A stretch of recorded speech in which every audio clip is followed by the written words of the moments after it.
नमस्कार, अपना बिहार में आपका स्वागत है। आपके साथ मैं हूं शिप्रा झा और बुलेटिन में सबसे पहले बात आरजेडी में मचे घमासान की।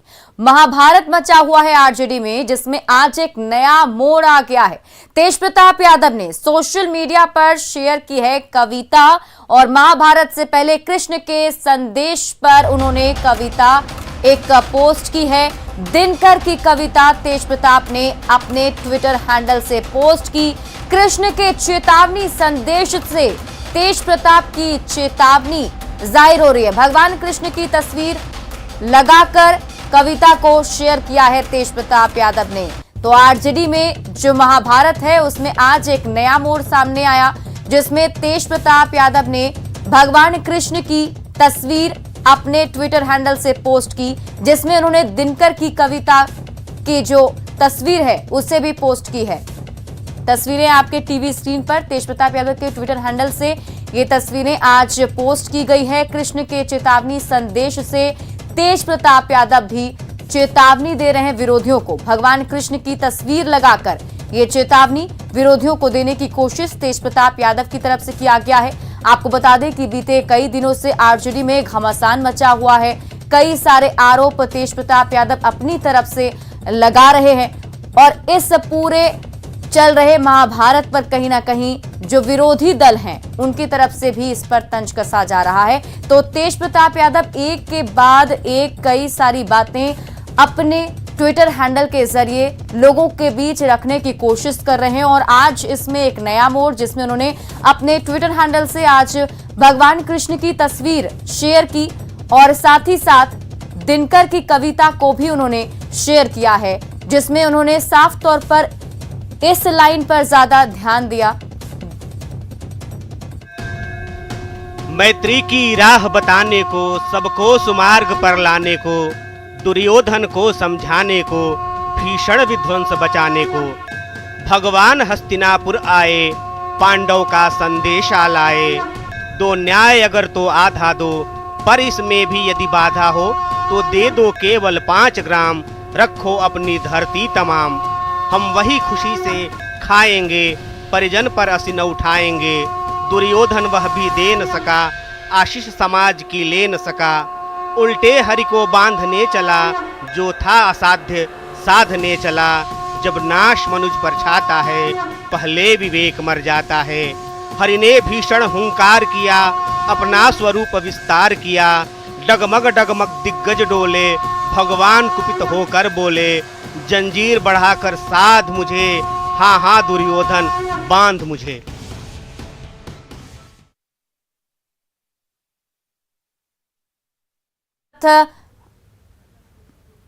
और इस पूरी खबर पर ज्यादा अपडेट के साथ हमारे बिहार ब्यूरो चीफ दिवाकर तिवारी हमारे साथ फोन लाइन पर जुड़े हुए हैं, उनसे ये अपडेट लेते हैं। दिवाकर, जिस तरीके से ये महाभारत की वो तस्वीर कृष्ण जी की पोस्ट करके तेज प्रताप यादव ने एक तरह से चेतावनी दी है, किस तरीके से देखें इस चेतावनी को? देखिए, जो कविता उन्होंने पोस्ट की है उसके जरिए एक संकेत है कि तेज प्रताप अपने स्टैंड से पीछे हटने को तैयार नहीं है और वो लगातार जिन अपने एजेंडे पर, जिन मुद्दों पर वो कायम है तो उसकी डिमांड लगातार कर रहे हैं और मांग कर रहे हैं। ऐसे में देखना होगा कि लालू प्रसाद जो आरजेडी राष्ट्रीय अध्यक्ष हैं और तेज प्रताप के पिता हैं, वो किस तरीके से तेज प्रताप को मनाते हैं। आप कई पिछले कुछ वर्षों को देखें तो तेज प्रताप कई बार अपने जिद पर अड़े रहे और बीच का रास्ता लालू प्रसाद नहीं निकाला। तो ऐसे में तेज प्रताप जब जगदानंद सिंह और जो संजय यादव हैं उनको लेकर अड़े हुए हैं और उन पर कार्रवाई की मांग कर रहे हैं, तो अब देखना होगा कि तेजस्वी या जो है राष्ट्रीय अध्यक्ष आरजेडी के लालू प्रसाद बीच का कौन सा रास्ता निकालते हैं। तेज प्रताप 3 दिनों से लगातार ट्विटर हैंडल पे पोस्ट कर रहे हैं। तमाम टीवी चैनलों और अखबारों में उनकी खबरें आ रही है, सुर्खियों में है तेज प्रताप।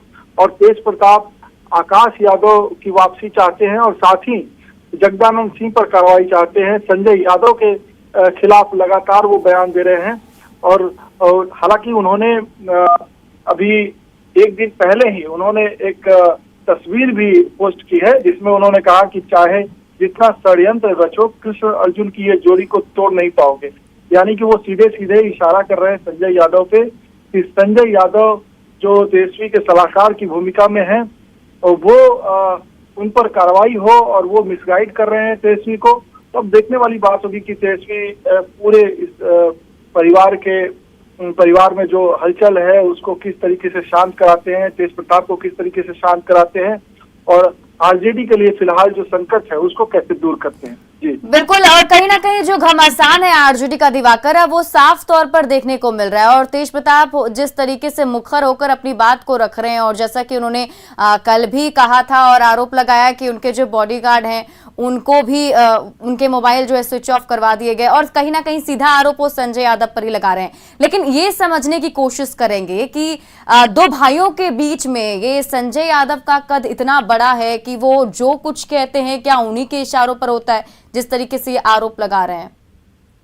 देखिए वो जब मिलने गए थे तेजस्वी से उस वक्त भी उन्होंने संजय यादव पे आरोप लगाया था कि संजय यादव ने उन्हें मिलने नहीं दिया।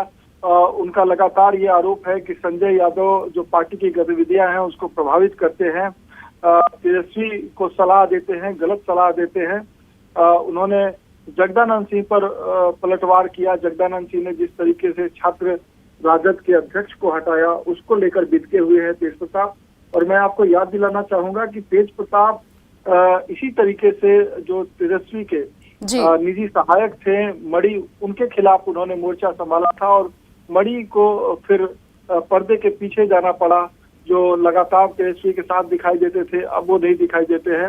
उसी तरीके से रामचंद्र पूर्वे जो आरजेडी प्रदेश अध्यक्ष थे बिहार के, उनके खिलाफ उन्होंने मोर्चा खोला और फिर पूर्वे को कदम पीछे खींचना पड़ा। पार्टी ने नए प्रदेश अध्यक्ष की नियुक्ति की। तो अब देखना होगा कि तेज प्रताप जिस तरीके से हमलावर है संजय यादव पे, जगदानंद सिंह के खिलाफ लगातार बयान दे रहे हैं, तो क्या बीच का कोई रास्ता सुलह समझौता हो सकता है? क्योंकि अब सब कुछ डिपेंड करता है तेज प्रताप के माता पिता जी जी जी जी जब उनकी मुलाकात होगी। जी बहुत बहुत शुक्रिया दिवाकर तमाम जानकारी के लिए। और बढ़ते हैं आगे, सीतामढ़ी से जेडीयू सांसद ने आरजेडी में मचे घमासान पर कहा है कि आरजेडी में वारिस की लड़ाई चल रही है। वैसे तो ये घर का मामला है जिसे लालू जी को बैठकर सुलझा लेना चाहिए और तेज प्रताप यादव को राजगद्दी सौंप देनी चाहिए क्योंकि पिता के बाद पार्टी के सही मायनों में वारिस वही हैं। बोल करके आए ना, बिहार में मुख्यमंत्री रहे हूँ, वैसे घरों में इस प्रकार की समस्याएं अक्सर आती है, चाहे यूपी हो चाहे कहीं भी हो। आज उस घर में लालू जी के बाद सही मानों में वारिस माना जाए तो तेज प्रताप जी हैं, बड़े लड़के को ही वारिस होता है। अब उनके घर की अपनी राजनीति है, उन्होंने बड़े को साइड कर दिया और तेजस्वी को आगे बढ़ा रहे हैं। और आज तेजस्वी जी अपने बड़े भाई को कह रहे हैं कि अनुशासन में रहे। अनुशासन तो उन्हें सीखना चाहिए कि घर में बड़ा भाई है, राजगद्दी का असली मालिक वो है और अपने आप बेचैन है बनने के लिए मुख्यमंत्री और बड़े भाई को साइड कर रहे हैं। ये तो उनके घर का अपना घरेलू मामला है। इसको तो रोड पर लाने के बजाय लालू जी को चाहिए था माननीय कि खुद बैठकर इसमें जो बड़ा है उसको अपना राजगद्दी देकर उसकी घोषणा कर दे। जातीय जनगणना को लेकर मुख्यमंत्री नीतीश कुमार के नेतृत्व में बिहार का सर्वदलीय प्रतिनिधिमंडल कल प्रधानमंत्री नरेंद्र मोदी से मुलाकात करेगा। आज मुख्यमंत्री के साथ सभी दलों के प्रतिनिधि दिल्ली के लिए रवाना होंगे। सीएम ने मुलाकात को लेकर उम्मीद जताई है कि पीएम बिहार की मांग पर सकारात्मक रुख रखेंगे और पूरे देश में जातिगत जनगणना का फैसला लिया जाएगा। तो पीएम से जो प्रतिनिधि मंडल मिलेगा उसमें कौन कौन से लोग शामिल हैं, ग्राफिक्स के जरिए आपको दिखा रहे हैं। देखिए, नीतीश कुमार के साथ तेजस्वी यादव होंगे, विजय चौधरी होंगे, जनक राम होंगे, जितन राम मांझी भी इसमें शामिल होंगे, मुकेश सहनी होंगे, अजीत शर्मा इसमें शामिल रहेंगे। तो ये पूरा वो प्रतिनिधि मंडल है जिसमें बिहार के बड़े नेता पीएम मोदी से मुलाकात करेंगे। जातीय जनगणना की मांग को लेकर आज मुख्यमंत्री नीतीश कुमार के नेतृत्व में 11 दलों का प्रतिनिधि मंडल दिल्ली के लिए रवाना होगा, जहां कल पीएम मोदी से मुलाकात होगी।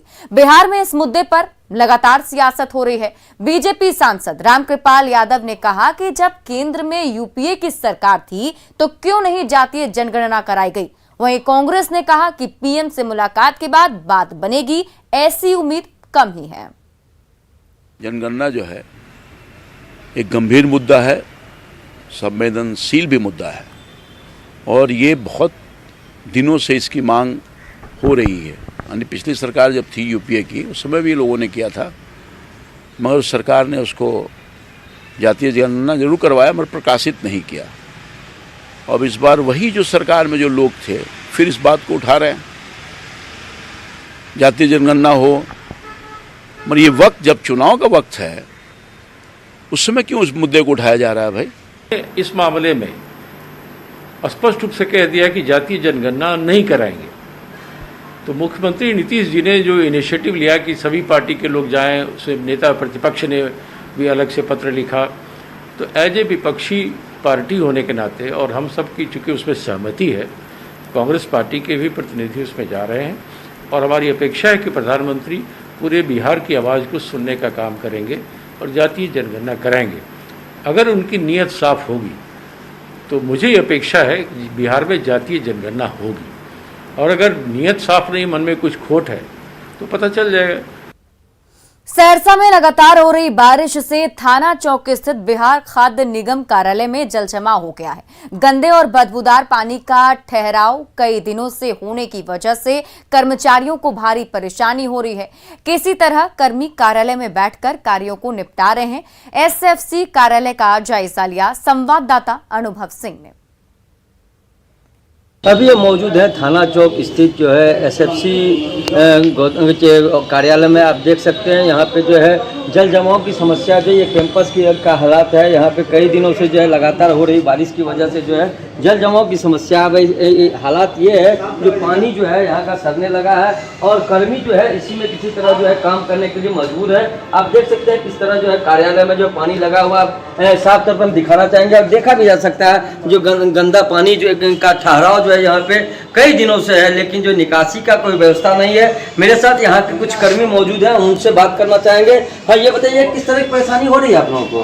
परेशानी तो बहुत है, लेकिन क्या करेंगे, उससे मजबूरी में हम लोग काम कर रहे हैं। मतलब कि आवश्यक काम होता है, हम लोग कर रहे हैं। फिर भी मतलब कि हम लोग अपना मतलब कि पूरा पैर और जूता होता खोल के मतलब आदमी काम कर रहा है। और मतलब कि यहाँ मतलब कि बीमारी का भी मतलब कि संभावना बनी है। पानी बदबू देता है, फिर भी हम लोग काम कर रहे हैं। सुने किस तरह की परेशानी है। और लोग भी मौजूद हैं, आप देख सकते हैं जो कर्मी हैं जो ऑफिशियल काम से जो है वो दफ्तर तो आए हैं और ऑफिस से वो किसी निजी काम से जाना चाह रहे हैं। अभी ऑफिस के काम से जाना चाह रहे हैं। ये बताइए क्या कहना चाहेंगे, किस तरह की परेशानी हो रही है आपको? बहुत ज़्यादा परेशानी हो रहा है काम करने में। पानी घुटना बढ़ जाता है, गंद करता है, पैर जब जाते हैं यहाँ से निकलते हैं तो नोचते रहता है। सांप वगैरह भी जो है कि 1-2 तो यहाँ मिला है रेंगते हुए, और बदबू करता है। बीमारी का डर बना हुआ है, बहुत परेशानी हो रहा है। रात्रि प्रहरी हैं हमारे मणिकांत जी, रात को यहीं सोते भी हैं इसी गंदे पानी में, सुरक्षा को लेके। देखिए रात्रि प्रहरी भी है, इनको यहाँ रहना पड़ रहा है कि रात में यहाँ पे। हम उनसे भी बात करना चाहिए। बताइए किस तरह की परेशानी हो जाती है? हम यहीं पर रहते हैं, यहीं पर सोते हैं, मतलब सोते भी नहीं है, खाली बैठ करके जागे हुए रहते हैं। सांप कीड़ा का भी डर रहता है सर। उसके बाद यहाँ पर नीचों में जो कीड़ा चलता है उस सबसे परेशानी, पैर एकदम घाव से पानी की तरह से एकदम पूरा भर रात पैर को पैर में घाव भी हो गया है पानी। आपका नंबर हो गया। ठीक, बिल्कुल सुनिए जी, यहाँ के कर्मी और जो सुरक्षा गार्ड हैं उनका साफ तौर पे कहना है कि यहाँ पे जो है काफ़ी परेशानी है। सांप बिच्छू से लेकर के गंदगी को लेकर के जो है बीमार भी पड़ रहे हैं ये लोग, लेकिन जो है जल निकासी का जो है कोई व्यवस्था नहीं है। न्यूज़ 18 के लिए सहरसा से कुमार अनुभव। बिहार के कई जिले बाढ़ प्रभावित हैं, जिससे पशुओं को हरे चारे में भारी कमी हो गई है। चारे की कमी की वजह से बिहार में दूध का उत्पादन भी कम हो गया है। कॉम्फेड के मुताबिक जहां रोजाना 17 लाख लीटर का उत्पादन बिहार में होता था, वहीं अब ये उत्पादन 15 लाख लीटर हो गया है। पशुपालकों की माने तो बाढ़ में खेत डूब गए हैं, जिससे कि हरे चारे की पशुओं को कमी हो गई है। ऐसे में जो भैंसें पहले 10 लीटर दूध देती थी, अब 4 से 5 लीटर ही दे रही है। संवाददाता धर्मेंद्र कुमार ने पशुपालकों की स्थिति का जायजा लिया। बिहार के कई जिलों में बाढ़ की समस्या आ गई है और बाढ़ की समस्या से पशुपालकों को काफ़ी परेशानी हो रही है। और ये परेशानी ही है कि दूध उत्पादन पूरी तरह से कम हो गया है। जो दूध उत्पादन कॉम्फेड के एमडी के अनुसार 17 लाख लीटर हुआ करता था, वो घटकर मात्र 15 लाख लीटर ही हो गया है और 2 लाख लीटर की कमी उत्पादन में देखी जा रही है बिहार में। पशुपालकों का साफ साफ कहना है कि जो बाढ़ की समस्या होती है और जो गाय भैंसे उनको हरा चारा नहीं मिल पाता है, क्योंकि बाढ़ से वो हरा चारा कहीं ना कहीं डूब जाता है और वो गाय भैंसों को बहुत ही कम मात्रा में मिलता है, जो एक मुख्य कारण है कि दूध उत्पादन पूरी तरह से कम हो जाता है। कलेक्ट्रेट घाट पे अभी हम हैं, यहाँ पर पशुपालक हैं जो कि बाढ़ से पीड़ित हैं। हम उनसे पूछेंगे कि आखिर दूध उत्पादन की कमी क्यों होती है, क्या कारण है, काहे दूध उत्पादन क्यों कम हो जाता है? वही दाना चुनी नहीं मिलता है, वही कम करता है। बाढ़ के कारण हरा चारा की कमी होती है, इसीलिए इसीलिए कम करता है। कितना दूध पहले होता था और अभी कितना होने लगा है? अभी तो करता है, अभी 1 सेर 1.5 सेर करता है। पहले कितना होता था बाढ़ से पहले? तो कर रहा था 10 सेर, 10 सेर 12 सेर। अब कम हो गया, अब दूध करने लगा, अब 2 सेर 2.5 सेर करता है। कब तक की समस्या रहता है? पूरा बाढ़ भर में समस्या रहता है। हाँ, बस चारा नहीं मिल पा रहा है, जिसके कारण ये उनके दूध के उत्पादन में कमी हुई है। कॉफेड के एमडी का यह भी कहना है कि बाढ़ के समस्या के खत्म होते ही जो पहले सा उत्पादन होता है वो फिर से उत्पादन होना शुरू हो जाएगा और जो समस्या है दूध के कम उत्पादन की, वो समस्या भी खत्म हो जाएगी। न्यूज 18 के लिए पटना से धर्मेंद्र कुमार। और अब बात भाई बहन के पावन त्योहार रक्षाबंधन की।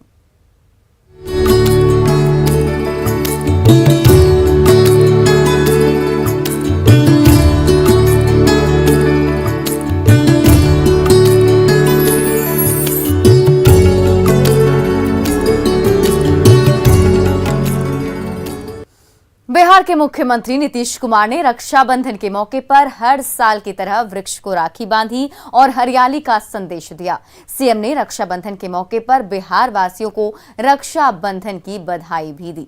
तस्वीरें आपके सामने हैं, देखिए किस तरीके से पेड़ को रक्षाबंधन के मौके पर सीएम नीतीश कुमार ने राखी बांधी है।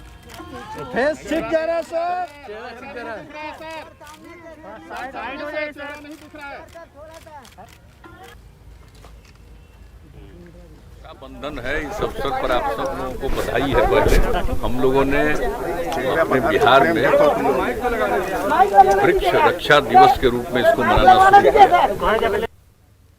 गया के एसएसबी कैंप में रक्षाबंधन का त्योहार मनाया गया। यहां रोटरी गया सिटी के सदस्यों ने जवानों की कलाई पर राखी बांधी। सशस्त्र सीमा बल की 29वीं वाहिनी के जवानों की कलाई पर राखी बांधकर भारत रक्षा का पर्व मनाया गया।